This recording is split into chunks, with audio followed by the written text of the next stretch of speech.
maanta waxaan u joognaa gabagabadii iyo soo guraaneedkii howlan muddo dheer soo wadnay taasoo ahayd data collection aan ka sameynayno magaalada Burco dhexdeeda afarta waaxood ka kooban tahay hadday tahay degmada Sheekh Bashiir degmada Maxamed Cali degmada Faarax Xamaar iyo degmada Lixle waxa Ilaahay mahadiya maanta inaan soo gabagabeynay taas oo maanta aan ku soo gabagabeynay degmada Sheekh Bashiir gaar ahaan xaafadda October oo maanta aan ka qornay dadkii u dambeeyay waxa Ilaahay mahadiya in xogtaas ay si rasmi ah u soo xidhatay maanta si rasmi ah loo diiwaan galiyay iyadoo markaa qodobka noo xiga ama processka noo xiga uu noqonayo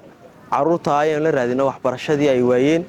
haday tahay iskuulada macaahidda jaamacadaha iyo meelaha farsamada gacanta lagu barto marka qof kasta wuxuu doonayo waa la raadinaynaa insha Allah hal fariin ma ku darsanayaayo maadaama anagu aan waajibkayga qabsanay dhammaan goobaha waxbarashada waxaan leenahay marka aanu idin imaadno ama aanu idin soo gaadho waxaan iska rajaynayaa inaad noqotaan kuwa dhaga nugul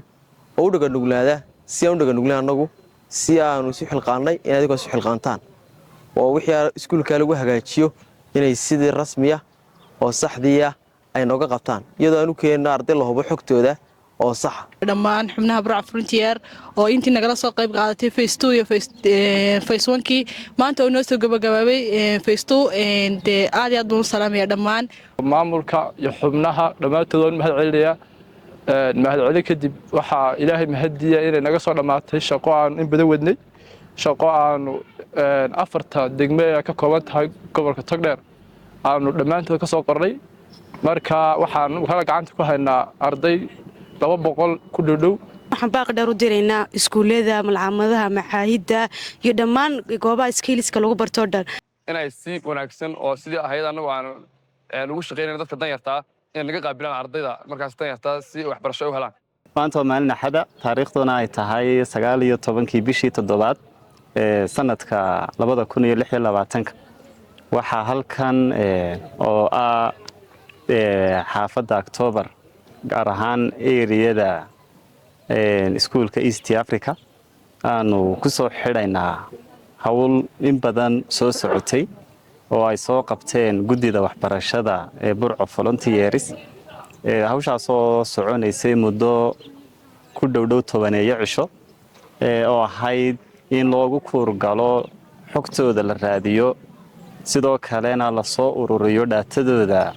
ciyaalka yaryar aan awoodin waxbarashada wal wixii lagala qaban karo alxamdulillah xogtaasi si fiican baa loo soo ururiyay ilaa 200 oo arday ayaan gacanta ku haynaa oo tiimka ay soo ururiyeen xogtoodii oo loogu talagalay in iskuulada iyo madarasadaha iyo maxadada loo qaybiyo lana siiyo fursad ay wax ku bartaan waxaan rajaynayaa insha Allah xogtaanu soo ururinay ee tiimka soo ururiyeen in ciddii ay markaan la kaashanaa ee goobaha waxbarashadu ay si wanaagsan oo gobonimo leh ay nooga qaabili doonaan biidnillah Burco Volunteersna waa urur u taagan inuu u gurmado oo bulshada qaybaheeda kala duwan wixii uu ku dari karo oo ku taageeri karo ku taageero